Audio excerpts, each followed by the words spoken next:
Hello, hello, hello. Quick voice check here. Can anybody in the chat tell me if you can hear me? Seems like all good. Lovely. So, it seems like I now do understand how to use the sound in Discord. That's good. So yeah, hello everybody. Hello everybody that is joining in later, that is listening to this later on YouTube or somewhere else. Welcome to Town Hall number 6, where we do talk about Bitaxe, about Bitcoin and everything all around the open source miners united community. It's lovely to be your host today, and it's lovely to have you here. And I brought a couple of topics with me today that I think are necessary to talk about. And I will also invite a couple of friends onto the stage today in order to speak with them about a couple of other projects that are rising up in this community in order to gain a little bit more awareness about what they are doing. So let me quickly give you a brief overview of what I'm planning to talk about today. So the first thing that I want to talk today about is that we do see a rise of the Bitaxe project and the open source miners united community. This also includes a couple of new things that I want to announce, but more on this later. After that, I want to hop over a little bit on the topic of Nostr. Maybe a couple of you are into this, maybe some of you don't or not. But yeah, I want to talk about this because I do think this network and this network is gaining more and more popularity, and I do think that it is necessary to talk about this. Afterwards, I do want to talk with a couple of community members about a new project that's called Bitaxe RF, and I think we do have a couple of plebs in here that are really interested into learning what this is about. And to end off everything here, I want to talk about a recent regulation that is upcoming in the European Union. So to all the European citizens, I'm sorry, including myself, but it seems like the EU doesn't like crypto and doesn't like cash payments. But we want to talk about this later on. So let's start on and let's talk about what I do think is pretty brilliant with this community. I always love to see new people coming onto this stage or coming onto this Discord or even just in the community in whatever way they do like. And I absolutely love to see that we are gaining a huge amount of new people coming into here. As of today, and we are writing the 23rd of March 2024, we do have 1,805 members in our Discord. This is just brilliant. Guys, I need to applaud for you because this is driven by all of you. This is driven by the community, and we are gaining popularity. This is just amazing. Like a couple months ago, we were sitting at like 600, 900 people, and even this was insane. But now we're kind of exploding, and I want to appreciate this, and I want to say that this is lovely to see, and I encourage everybody of you to go out there, tell your friends, tell your mom, tell your grandparents about us, because this is what we need. We need the interest of people, and we need to gain more people that are interested in sharing their thoughts or even their brilliant ideas. And we do have plenty of them here in the community, and even more coming in these days. It's just brilliant. And I wanted to say thank you to everybody who is in here. Thank you to everybody who is contributing or even just driving something in the right direction. And to be honest, as long as it helps the open source mindset, I think it's brilliant. Another thing that I do think is really needed to say is that we now do have an official Twitter or X account, however you want to call this. And this one is called OSMU_global. And this is now our official X account, and we will post regularly or from time to time a couple of news on there. And this is the go-to, I'd say, for news that are in direct contact with this community. What else? Let's see. I think this really covers the first topic. It's just like a thank you from my end that I wanted to say, a quick hop onto all those topics. And then I think we can hop onto like the topic of Nostr. I do encourage everybody of you who is in this stage here today to ask or contribute, or even if you want to talk or chat with me about Nostr, just hop on the stage. I just want to share a little bit of my thoughts, and I just want to share what I do think about Nostr and what I think can be done with it. And I just wanted to appreciate that this program, this network is out there. So for those of you who don't know what Nostr is, it is basically a community network that is driven by like decentralized entities, you'd say. You don't have a centralized server where you just hop on like X, Twitter or Facebook or whatsoever, and then you see all those different posts, or you have like topics that you're interested that you can choose, and then you get like advertisements about them. That's not the way how Nostr works. Nostr is more like you need to know a couple of people in order to connect with them, follow them, and then you see their feed, you see what they're posting, what they're reposting, and from this point on you can follow other people that are connected to them. And I think you get the point. You are in this position that you need to connect with people in order to see what they're about, what they are doing, what they are posting. And it is driving into the right direction that I do think is a little bit more decentralized and away from this topic of having centralized services that are giving you the topics that you should be interested.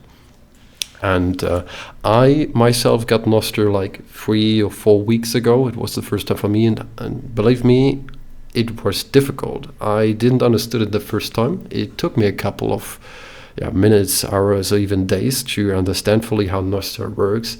And it was quite interesting to actually get into this. And even today, I do feel like Nostr is sometimes a little bit hard to use.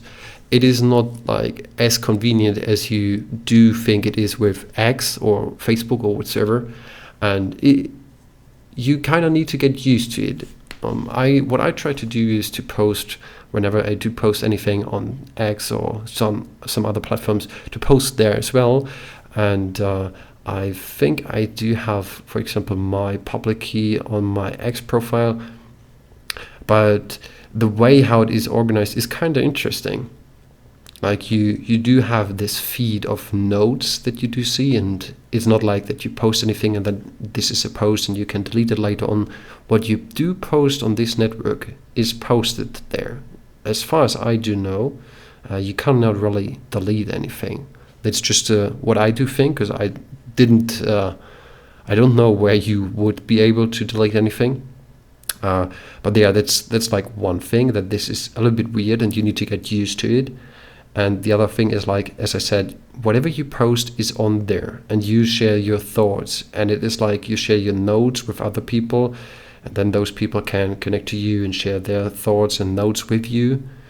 I think that's pretty cool, but as I said, like, you don't really get used to it in the first place, so you need to get into it.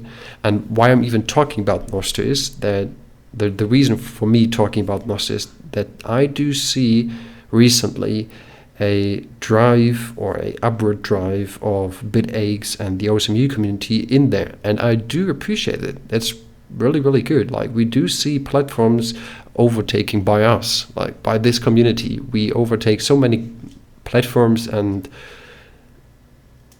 just spaces where people are, and we do gain a driving factor of new people interested in what we're doing.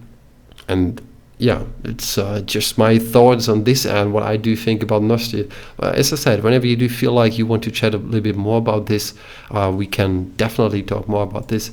I just wanted to share with you what I do think about it. And I do think, like, this is a brilliant new network that I do enjoy to use. And I think there is potential to overcome other networks, but at the same time, as always with new things, it's sometimes hard to use them. But nevertheless, the driving factor for us is to gain more knowledge, to gain more interest in things. And this also brings me over to the next topic that I do want to discuss with those two lovely members here in the community. Welcome, CryptoEyes, and welcome, Duncan. Lovely to have you here on stage. Hello, thank you all, thank you very much. Good evening from me, or good afternoon for those of you in the west, and well, good middle of the night for those in the east.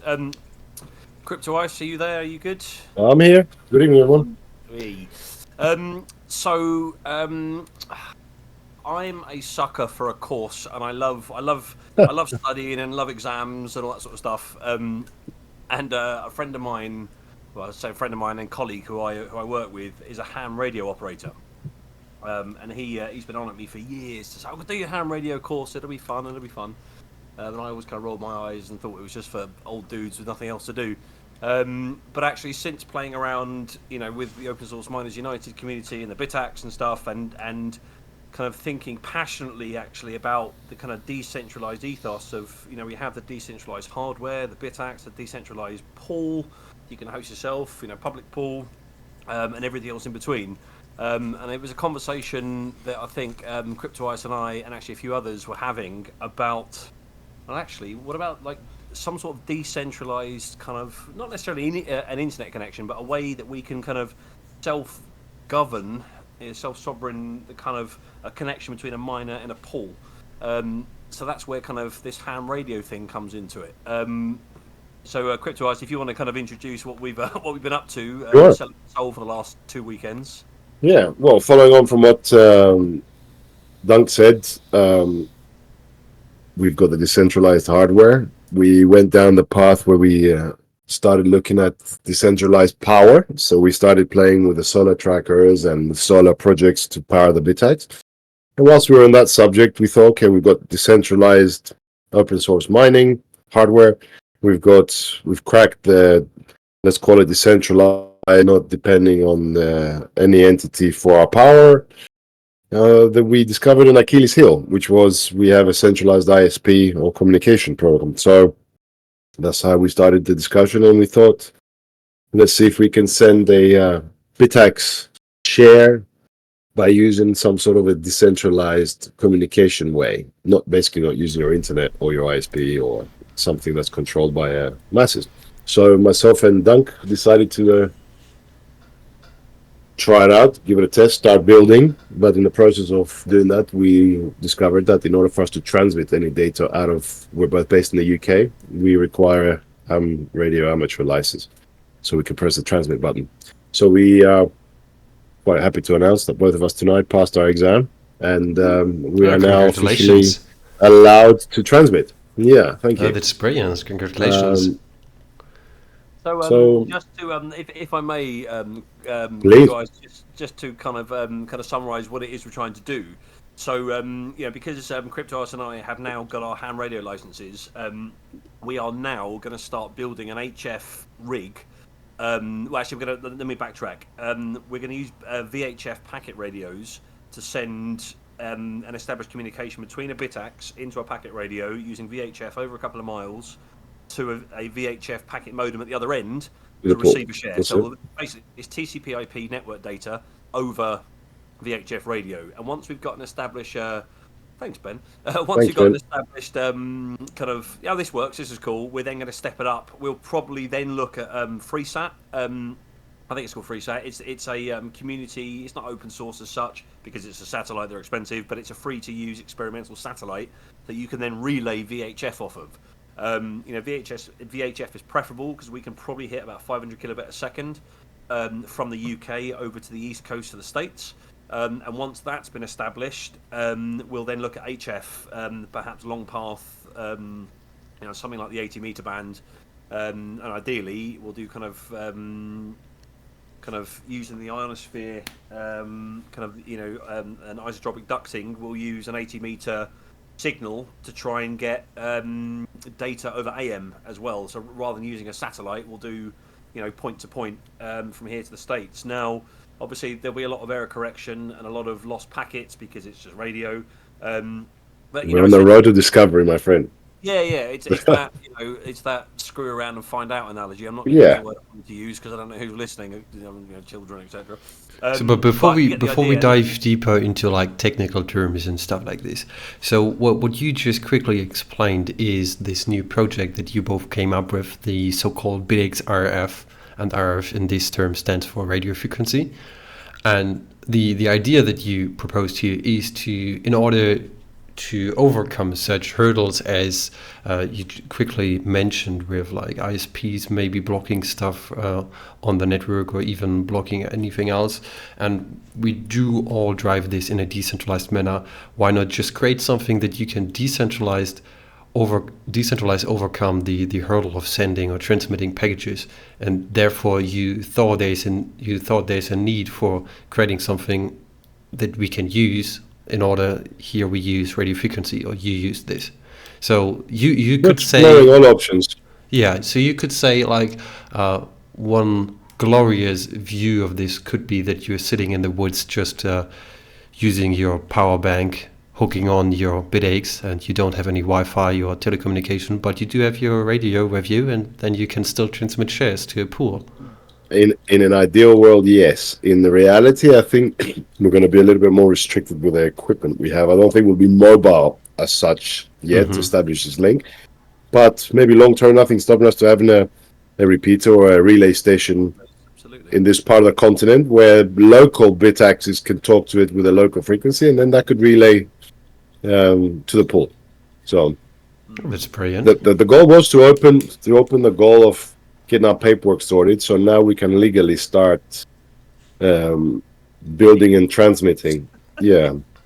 So now we can start putting the concepts into physical practice and explore what is the best solution for us. At the moment, everything's up in the air. We're open to all sorts of suggestions. We found that radio would probably be the most effective way to get across the pond.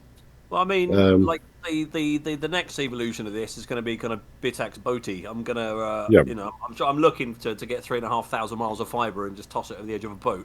But that's obviously not very practical for the fishies. So we're going to start with the radio. Yes, indeed. So yeah, as of next week, we should be able to get our paperwork. Duncan, they said a week. So like 5 or 6 I mean, days we've got a week to start maybe do some shopping and see what we need. Yeah, man. I had a long chat with the old boys at the pub.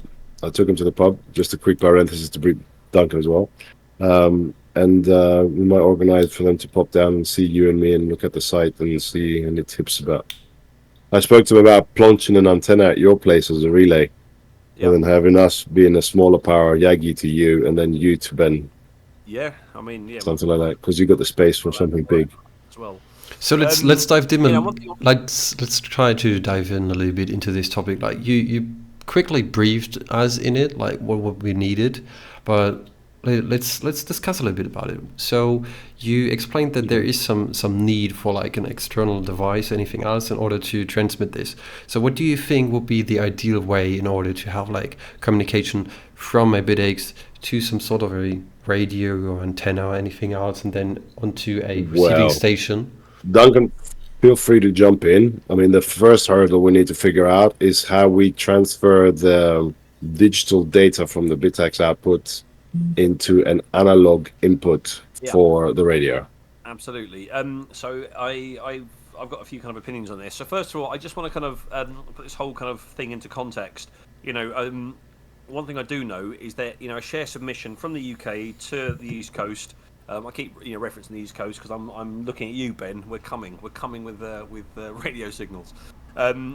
It will, you know, we're looking probably at about 2 seconds of kind of data transmission and whatever. So obviously, in as far as the kind of mining goes, that's slow. You know, obviously you want it to be instantaneous. But the whole purpose of this project is to have the research and development under our belt, so we have the ability and the shared knowledge to kind of react and be proactive rather than reactive to any situation kind of that kind of is dumped upon us. And one clue touched on earlier about some ISPs over in Europe, Vodafone kind of mainly, are starting to block Stratum traffic. Stratum is the protocol that the miner talks to the pool, and they're blocking that traffic. Now that's not okay.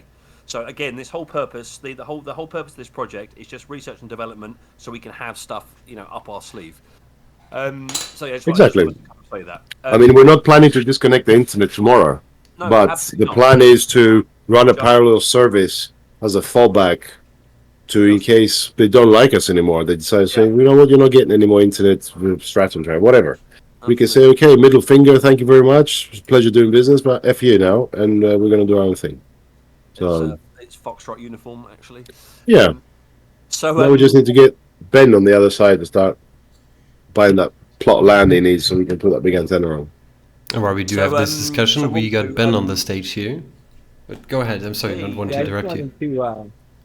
I just want to note, ISPs are kind of tricky because they're private corporations, right? And private corporations don't necessarily have the obligation. Ben, your microphone is a little bit off. Come closer, mate. How about now? Is that better? It's better. Okay. So ISPs are private organizations, right? And normally private organizations can, decline to serve anyone that they don't want. That's not necessarily against the First Amendment in America or a lot of other laws in other countries. So if all ISPs simply decided that they didn't like Stratum data going over their networks, it's plausible that they could um, completely censor that, and that wouldn't necessarily be a violation of any free speech or communications or anything like that. Because, like, again, they are private organizations. So, in order for network to truly be peer to peer, we also need to communicate peer to peer with no third party, in between that can shut communications down. So I think that's a really awesome thing you guys are doing, and really follows the ethos of Bitcoin. It's thank you. I think it's necessary. It's the whole thing. It's necessity is the mother of invention, and I think the fact is we are already seeing Vodafone in Europe on the 4G 5G services stopping this. It's very possible that will become kind of endemic across ISP if upper governments said no, essentially. So, us doing this is about having everything in our armory to be able to carry on operating, I guess under our own free will. Now, there are, options. We can VPN, we can reverse SSH, we can go over Tor. There's lots we can do, but again, this is just something else. It's just another string to our bow. Which is really important. And if I may, Wonklu, you touched on, you asked a question about the technical aspect of how we expect this to work, and I did deviate. I just wanted to kind of, bracketize the purpose of this. Are you okay for me to kind of extrapolate on the technical theory? Yeah, please go ahead. Like, everybody would love to hear that. Thank you. So at the moment, obviously, the first step is. Crypto Ice and I have passed our, ham radio exam stuff, and now we start kind of playing. But what I do know through kind of poking around is that we can establish a TCP/IP connection, which is the internet protocol between point A and point B, and send data.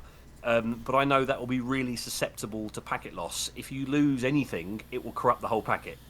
Which then, if ever you do a ping from the command prompt and you lose packets, it's not good for network data, put it that way.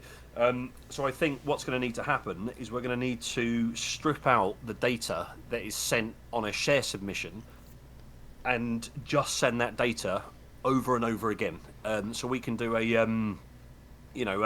essentially, we can collaborate all the data that comes in, strip out the errors, compile a good snapshot of the data that's coming, and then submit that. And I think Ben hit the nail on the head by calling it XOR as opposed to XAND and etc. But it's basically data filtering, live error correction.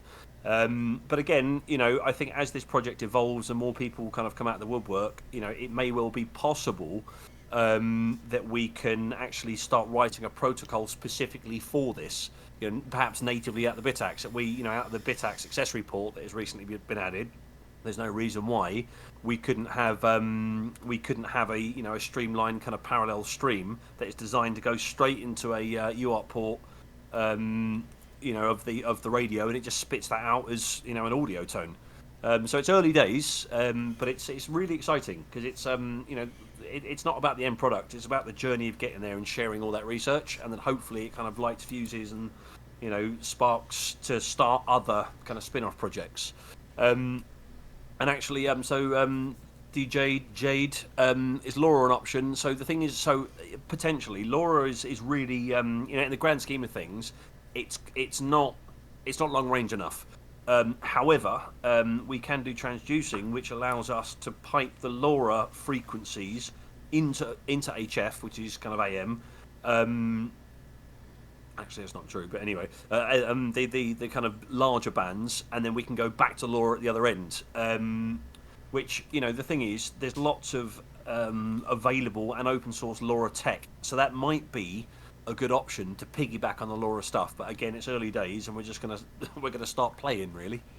Yeah, if you're just tinkering a little bit about it and speaking about LoRa and this option, I do think like the approach the Crypto Iced mentioned earlier, like having something for a local network, maybe in your hometown, or maybe like for 2 or 3 hometowns, LoRa would be an absolute amazing idea. And like having those gateways, those stations somewhere sitting, and they are just receiving the Stratum data, and then this gateway is forwarding the data over an ISP, is, I believe, like a step in the right direction, but it is still not peer-to-peer enough.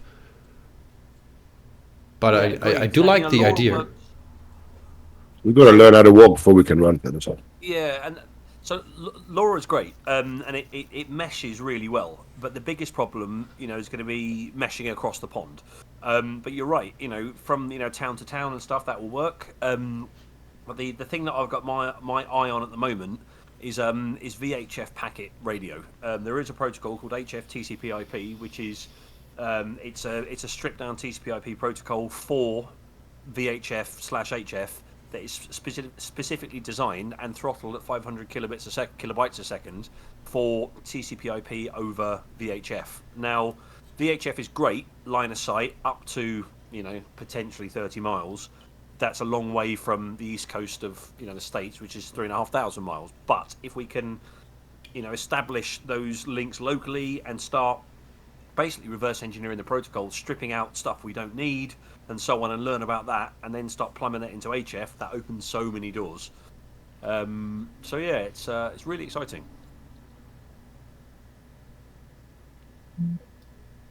Yeah, that's definitely lovely to hear. I mean, the idea is there, and I do believe that this idea has some sort of like work to do. Obviously, as you said, like it's, as Crypto Eyes mentioned, you need to learn to walk before you can actually do so.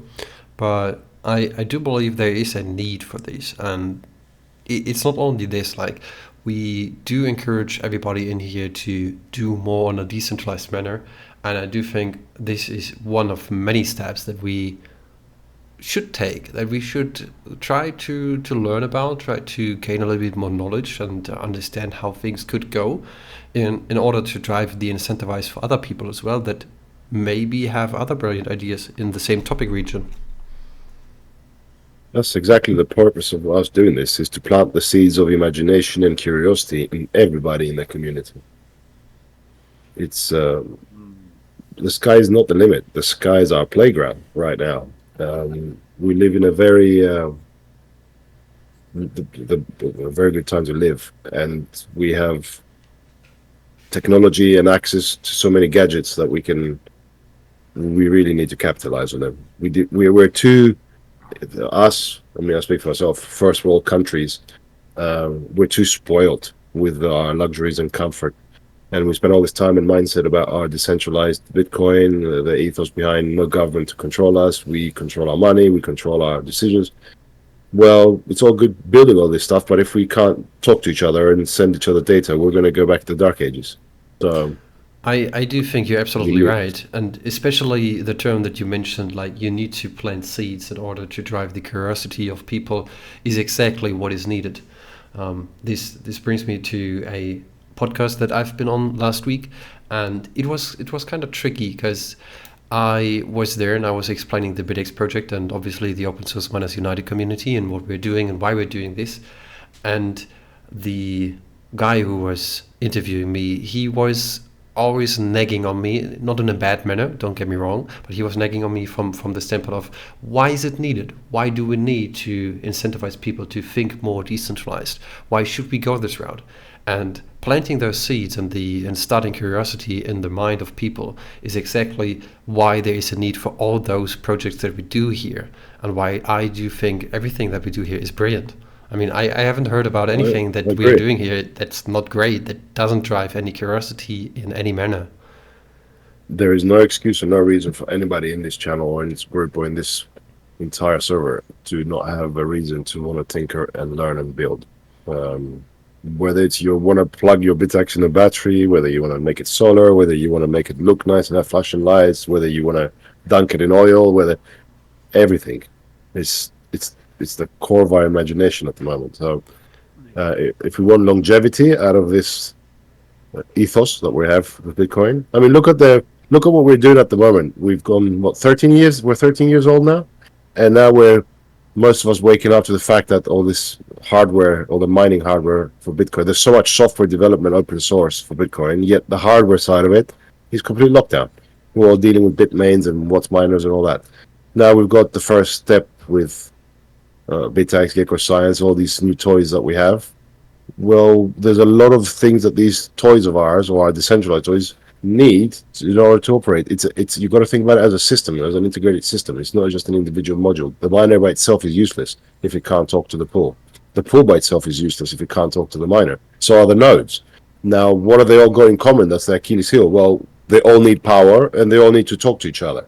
Well, we've cracked the power part. We managed to make, for example, on my side, I made the tracker that's got the node and the miner together. Well, on a local level, yes, I can communicate between the two of them. But then if I want to share my node, be it the government decides to lock us down, or be it, God forbid, we have a natural disaster, a global natural disaster that sort of wipes out all our telecoms, or global solar flare or something else. We need to have backup plans, just like the way we design Bitaxes and hexes and supers and equipment. We need to think about everything else that our equipment needs to operate in the same fashion. Yeah, and I do think like planting these seeds in the mind of people to drive their curiosity in order to get them into this thinking is one of the hardest steps. That's at least what I can tell from all those discussions and all those sessions I had with people. And by the way, if you have a crazy idea, somebody has a crazy idea that they want to try something and they're genuinely concerned that this idea of theirs might result in a catastrophic failure of their Bitaxe, hit me up. I'll sort you out a Bitaxe if you've got a crazy idea and you want to blow something up for science. And then when you do blow it up, I'll give you another one. There we go. Yeah, it's one of those things. I don't want people to be. People are always concerned about. Not everybody's got the financial capability to buy hardware, other than to run one thing and also to actually do stuff with it. And if we're going to say plant the seeds, well, okay. Well, I know that not everybody's got the financial capability to go and blow $200 up just for shits and giggles to see if that crazy idea has worked. So again, and for the record, if somebody's got a wild idea, run it past us. I told the team already, we're eventually going to start up some sort of a foundation for this, like an R&D foundation, for exactly this reason. You want an extra chip because you want to experiment and you want to run the idea past the team and, oh yeah, wild idea, let's go, let's see, we're curious, blow it, send it. Okay, well, it shouldn't be out of your pocket, you know? It's called the FAFO Foundation, and Yeah. I'm absolutely serious about that. Yeah, like I told you, like 2 weeks ago, so we need to put something together. Even as I said, a replacement ASIC. Did somebody try something in the build up? Okay, well, send the board over if you can't do it, and we'll get one of the lads. We'll get a batch of chips and we'll replace it. Whatever. It's that's the only way we're going to find out. You and me know very well that if F about to find out. I mean, the F most of the times comes with a little bit of a cost. Depends how crazy your F is. For anyone that doesn't know what FAO stands for, Google it. But yeah, I'll second what Crypto said. Like, both of us have had an incredible kind of experience / journey over the last kind of, I guess, 4 to 6 months with Crypto Ice's solar, solar tracking jig, the immersion stuff. I've been playing around with BitHalo and various other kind of Christmas tree controllers, playing with the lighting stuff. But all of this kind of revolves around the epicenter of the open source kind of ethos that is, Bitaxe and the whole kind of community that comes with it. So if anybody has crazy stuff they want to experiment, Crypto Ice and myself will happily sponsor that. Some of you know that I run the Solo Mining Co. This is not a push for any other reason, but my point is that I literally have a cabinet next to me full of Bitaxes, and I will happily send them out to anybody that wants them if they're going to do something crazy and contribute back to this what we're doing. Because that's how we all kind of learn and we all kind of grow as a Yeah. community. How do we know what we can't do if we don't reach that limit? Absolutely. If we don't, I mean, I found out what the limits of the BM1366 are because I kept pushing and pushing. There was like, no, give it more power, keep going. More power. Then more, and then eventually I was like, okay, dude, he's locked out from heat. It's not blown up yet.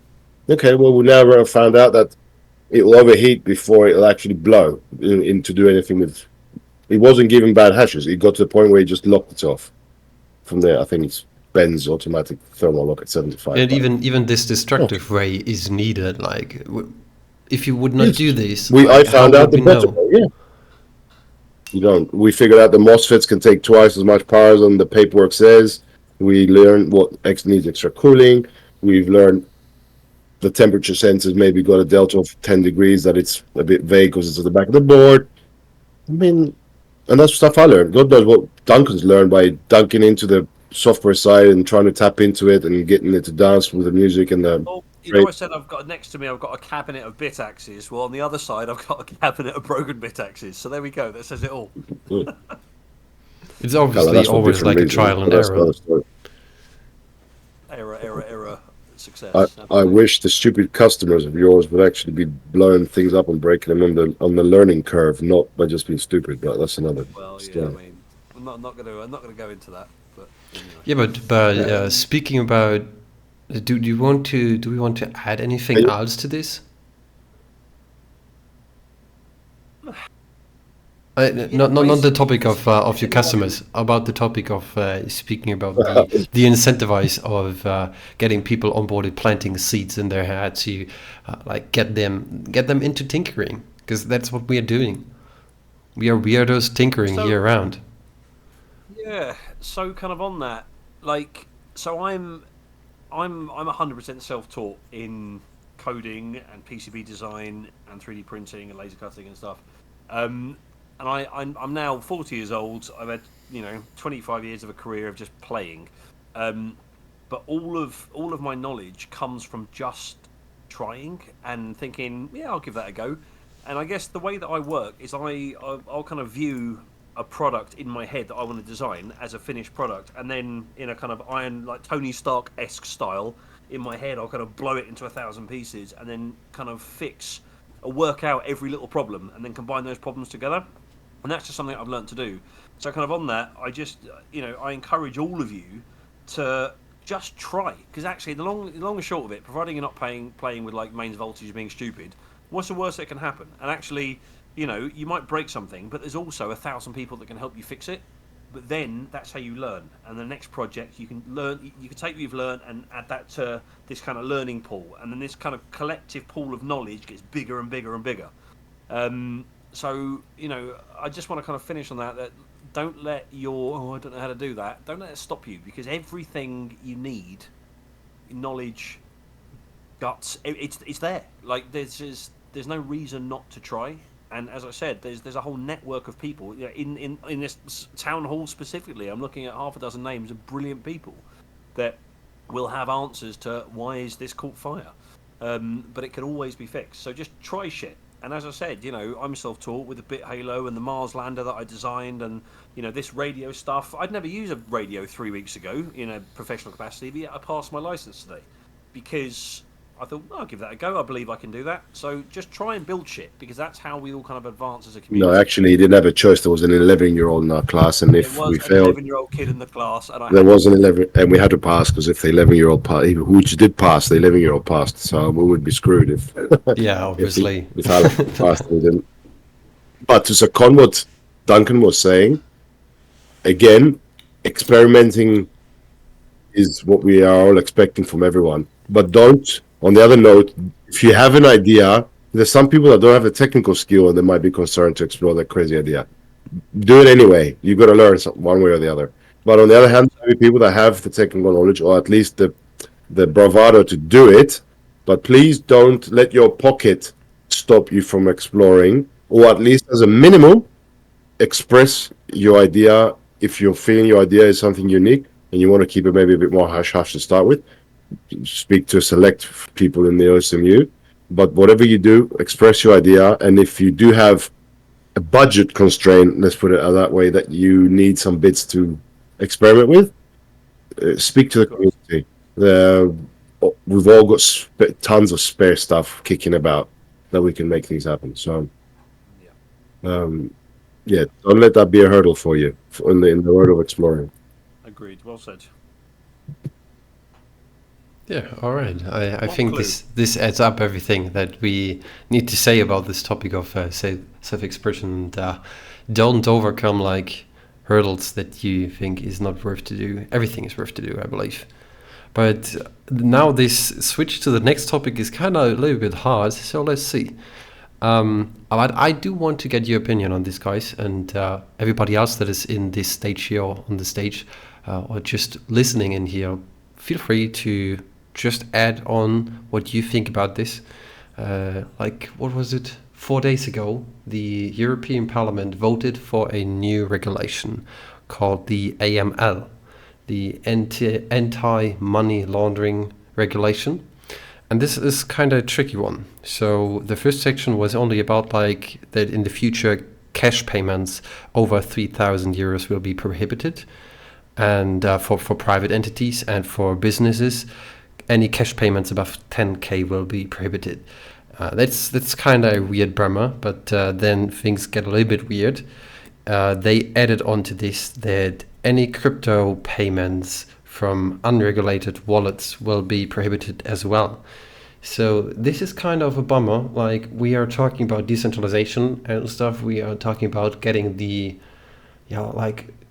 regulation back to the people, getting like your own power to your money, or to at least the asset that you can use for an exchange for something else that you want. And now we do face some sort of a weird regulation that puts you into the manner that whenever you think like, okay, I want to be in my own charge of what I do have, of my own assets, and there's this weird regulation that prohibits you from doing so. So it's not about like you're not allowed to pay with money that you do have on your own wallet. It even gets further. This regulation states that any self-hosted wallets will be not allowed to do payments for anything that is official. What do you think about this, guys? I'll give you my feelings in one sentence. Good luck to them, and good luck for them to try. That's all I'm going to say. They can make whatever rules the governments want. Now they're playing catch up. If you think that every wallet that generates a new address, somehow you're going to be able to tag a name to it and control whether that decentralized wallet is sending money to another wallet, good luck. You can put whatever regulations you want. Or and if people say, oh, well, we still need to buy services, well, that's just going to expedite why that every store has to buy or accept cryptocurrency payments of one sort or the other, be it Bitcoin or shitcoins or whatever. Simple as that. From my perspective, the banks are rattling their asses, excuse my language, at the moment, and now they're trying to play catch up. So, from my perspective, I mean, there's a couple things going on here. But one is, I think we need to take it to them in their own kind of ring, if you will. There's no such thing as hosted wallet. There's no such thing as an unhosted wallet. Okay, Bitcoin lives exactly on a ledger that's distributed throughout the world. Okay. The only thing that, what they're really talking about are signing devices. And they just don't want you to use signing devices that you control. So we need to start talking and changing the language around this stuff. Make it harder for them to try to talk the regulators into doing something stupid, like, banning you from doing math, banning you from rolling dice, right? Then, I mean, these these bureaucrats don't understand, and most of us know that these bureaucrats are ignorant on this subject. I mean, they're ignorant, but they also know exactly what they're doing. I mean, the governments all around the world are doing this, and what they're trying to do is they're closing the exit, right? Almost all the governments, UK, EU, US, were all up to our eyeballs in debt. And they essentially want to secretly tax you. Of course. So secret that make it obvious. Well, I mean, they try and make it as secret as they can, with the secret inflation tax. And if you leave I that totally agree with system, you. if you leave that system for something else, like But that's what I Bitcoin, mean. The banks are rattling in their own cages now. They're losing control of their money machine, what feeds their coffers. exactly, and they're So, losing the control of the money machine, which is also their revenue and tax machine. yeah. I mean, They've been whatever you taxing us all these years. call it whatever. Taxes, inflations, the value-added taxes, VAT. I mean, in the UK, we get charged 45% income tax, and then we pay what 20% See, VAT I'm before you relatively do okay anything. with VAT or income tax or property tax or whatever, because those are explicit taxes. They're taxes that Well, are you say it's established explicit, but if I'm going to on the work to books. earn $1, and then before I even get paid the dollar, they've taken 45 cents out of it, and then before I can even go and spend it, they've taken another 20% added value on it. I'm left with like nothing at the end. I'm left with like That's true. That's 20%. true. But Okay, before I can spend here's the the power of thing. that $1. Now, because they're losing even that 75% control of my $1, they're trying to bring all these rules into place about you can't use cash. But to be quite frank, who in here is that anybody that's serious for the long term has any interest? People ask me ROIs and all this. ROI to what? Back to dollars. I don't have any interest in dollars. I'm not have any intention, whether it's 2 years, 5 years, 20 years, to cash my Bitcoin to go back to dollars. So I'm paying you tax in dollars. I'm not gonna ever make any dollars, so you can F off as far as I'm concerned. I don't need an account in dollars anymore. My goal is to make you, Duncan, everybody that I need to buy services, whether it's my electrical company or it's my food butcher or it's my So you food grocer, services. to buy with Bitcoin. Simple as that. All right, I think People, Ben wanted to add something onto this. go ahead. Yeah, I was just, I'm saying like those taxes are explicit, and people get really upset about them, and they should, right? You see them taken out of your paycheck. Those are headline things. But what really concerns me, like I said, is the taxes that you can't see via inflation, right? Via monetary policy, because those are completely like invisible to most people, and people like us, we see it, right? Because we pay attention to those things, but 99.9% of people really don't. Yeah, Right? that's They see their concerning. grocery bill up, they shrug, they go, oh, like the corporations are greedy or whatever, they're just charging more. No, that is the government's extracting money from you, and by passing these laws, they want to keep you in these systems so they can continue extracting money from you without you knowing it. One And the thing really that dangerous part about like that and cash, I'm almost finished. yeah, you should go One of ahead. one really dangerous thing about that and cash is actually the denomination of cash hasn't changed for a long time. I'm not sure about the EU, but like in the US, like the highest denomination that we can get has been $100, and they're not going to make $1,000 bill. I can almost guarantee that because they're I trying to sent you a post phase that cash made that out. 100 grand bill in 1940 something. Did you Yeah. see it? You do have actually a dollar bill that's 100 grand. One of them. Yeah, but it's not in circulation. You cannot No, obtain it, and no. I'm not sure it's even legal tender. I think So, it was because it was in the museum locked or something. Yeah, So something like that. I Fine. mean, they're gonna inflate it away until it's like impractical to use anyway. These laws are just speeding it up. I mean, there's never been a currency in the history of humans that we've ever had that survived. Do you guys, anybody call it a currency that's old? Like 4,000 years old, ancient Greek currency? No. I mean, be it the Roman currency, Ottoman currency of empire, British, they all collapsed. I mean, even the British pound. Duncan, when did they get rid of the shillings? Basically denominated. 89, So, I think. no, in the 30s, 40s? No. Shillings, the shillings and sixpence and all those kind of crusty things was late 80s, I think. There you go. So we lost our denomination at some point with the sterling in the 80s. We used to have shillings, which I call it the sats to your Bitcoin, under the pence, right? So, I mean, we lost the drachma in Greece, well, in the 90s. The Germans lost the Deutschmark.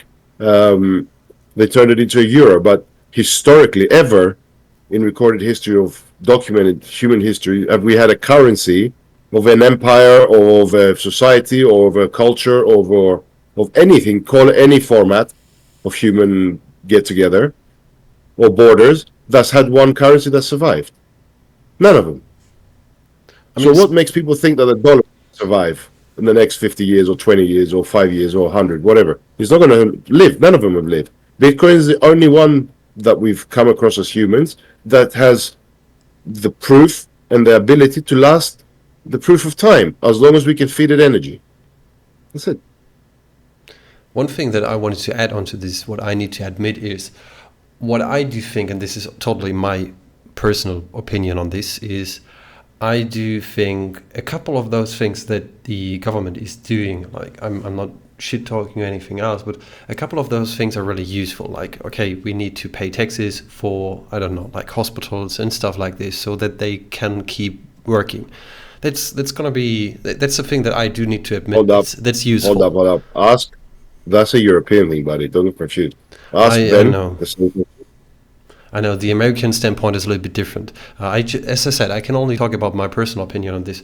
So my point of this is, what I'm trying to say here is that I do think a couple of taxes are probably useful. What drives me nuts these days is that it gets so complicated and so, Ben used the word before, like these taxes you cannot really feel or see. This is what drives me crazy. Like taxes are going so crazy and so you cannot really grasp what they are used for. And then you go into a couple of departments in your government and you see that people are spending the money that you worked for, that you hard worked for, and they're taking it and using it for bullshit projects or stuff that you never voted for. That's what drives me upset.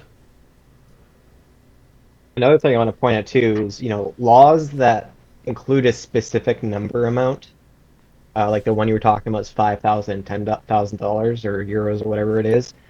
Those are really dangerous because we have inflation. Like in the 1960s, it was established that if you bring in over, I think it's $10,000 to the bank has to report on it. Well, back then that was like a lot of money. That was like you could almost buy like a house. That was over the amount of what a car cost, right? And now with inflation today, $10,000 isn't that much. Maybe it's not even a car. Yeah. For most places around the world. So what they're doing is they're giving these hard numbers, $5,000, $10,000, and then 20 years down the road of compounding inflation, you're essentially not allowed to do cash transactions You're at all so anymore right. because a burger is $5,000. You're so right, Ben. And I've got a real life example of exactly that happening to one of our flight crews in a private jet. With inflation, that you can only carry 10 grand on you now. And we had a crew that had always cash on them. If they go to funny places, they can pay cash for their fuel. And they had they had 10 grand max on them, but it was split between $5,000 and then the rest were euros or something like that. But there was at some point where they got inspected at an airport somewhere. And I mean, this water doesn't really get touched much. And then they got written up and pulled in because of that, because the euro had gone up or whatever. And the sort of, or the dollar or whatever. And between the two of them, man, it was like, I don't know, 10.5 grand worth. And they're like, oh, you're not allowed to carry 10.5, only 10.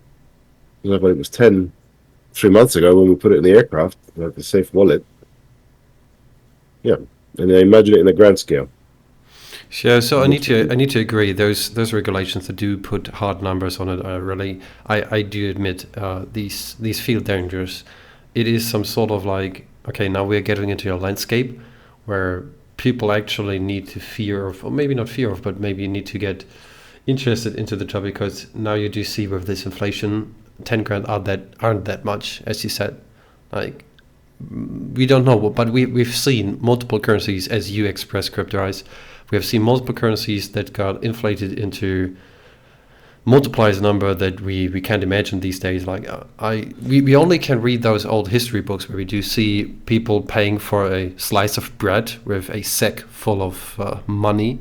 That's hilarious for us these days, but it happened, and nothing stops it from happening again. That's the inevitable failure that could happen and probably will happen again. And I do need to admit, I don't see this happening with Bitcoin, because like if we could set a price tag, not in dollars, euros, or anything else with Bitcoin or on Bitcoin, but like, okay, a slice of bread costs, I don't know, like 20k sats, then this is a price tag that we could use that is inevitable, because in the future we don't get more Bitcoin. At 21 million, it's locked. Nothing will be produced more out of it, and the government cannot just produce more out of thin air. That's an expensive piece of bread in the long term. In the long term, maybe, yeah. We'll see. We'll see. It's kind of funny. So I've seen a couple of, and I don't want to dive too deep into this, but I've seen a couple of talks on Bitcoin firm and stuff like this for the opinion of creating more zeros. So therefore increasing the number of sets, but it would be stupid, I believe.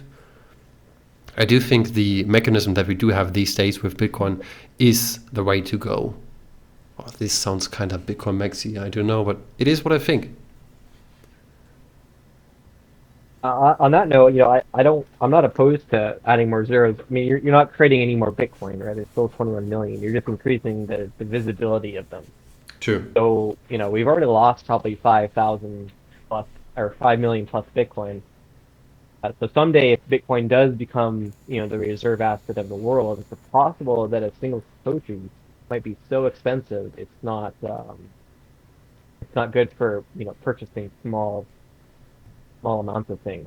Satoshi maybe is worth $10, right? So in that case, you'd want a little bit more divisibility. That's true.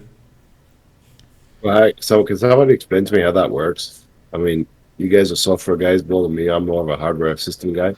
So how do you make more resolution on something that is fixed? I mean, if one Satoshi is one Satoshi, you're gonna add a zero and call it 10 what? Yeah, basically you move some decimal points around, and most of those are going to be like integers. But so you add some, more bits to the number, and then all of a sudden you have more divisibility. So you add more zeros to it. You still have. I still understand, but maybe you can explain it to me another time. If you get down to the one Satoshi, which is the 1/100th millionth of a Bitcoin decimal, it's gone. The decimals moved 6 places. So just like a really simple example, like typically like an 8-bit number, right? The smallest would be 7 zeros, right? 000000001. Well, what we can do is we can move that to 16-bit numbers. Now it's 7 zeros, 00001, and then 8 more zeros after that. You still have 7 zeros or 1. There's your 1 Satoshi, but then you also have additional zeros behind it. Yeah, but you can't do that unless you issue something new that then is tied to that 1 Satoshi. Because you don't have a name or that's not token. Exactly how that works, but it's just you're just increasing the amount of zeros behind. Yeah, you're not really adding anything to this. Integer numbers. Yeah. Right. But nevertheless, this seems to be a topic for a complete new town hall, maybe the next one. We are already over 1 hour, and I do think that we can close this up here, unless anybody of you wants to add up anything else, or anybody from the community wants to ask something specific. I mean, this town hall here is not just to listen. I mean, obviously it is to listen, but if you want, you can always ask. We can move it to the voice channel if people want to talk. Oh yeah, definitely. We need to. But so if you do feel like you want to add something onto it, or if you have any questions, now is your time. If not, then we can close this up in the next 1 to 2 minutes. Otherwise, I'd love to thank everybody. Thank you 3 for being here on stage with me and giving your opinions and introducing to us your new baby, the Bitaxe RF toy. It's a community thing. It's not hard. It's going to be a team effort, I think. I mean, there's always a need for an instigator, and you appear to be it. Well, I have a reputation of instigating a lot of things, but yeah, I'm happy to instigate and plant seeds and then watch them grow.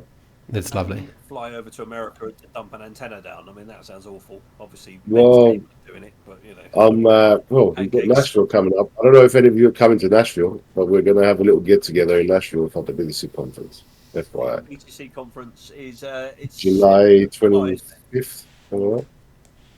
Yeah, 25th, 27th in Nashville, Tennessee. It's BTC 2024, and the OSMU kind of crowd are all going to have a meetup. It's an open invitation. Plus, we have a stand there.